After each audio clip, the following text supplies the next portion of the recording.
welcome back. Now this is a little bit difficult because there are so many standout things with the BMW M850i.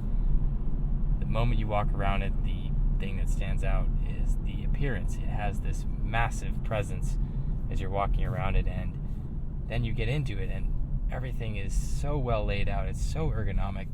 The seats are fantastic. Everything inside is fantastic, and then you step on the gas pedal and it takes off with tremendous force and authority, and that V8 sound when you're in the sport mode is just fantastic. So too many highlights to just pick one here. The seats are extremely supportive. I can adjust the bolsters, I can adjust the lumbar. The road noise is extremely quiet in the comfort and eco settings, but when you go to the sport mode, it really wakes up the car. You can hear that V8 growl, and just some great noises coming out of there. The suspension, it absorbs bumps incredibly well, yet somehow still corners like a sports car. Just fantastic suspension setup. This thing rides like an old Cadillac. It's really incredible. And visibility wise, really great.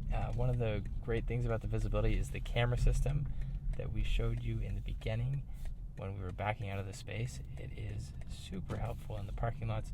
And then we come to this ambient lighting. It's one of the best ambient lighting systems that I've seen in a modern car. They even have the lighting in the speakers, and the sound system in here is just fantastic. So many things about this car stand out. What a great car. That is all I have for you on the BMW M850i. Thank you for watching, and I look forward to seeing you again next time.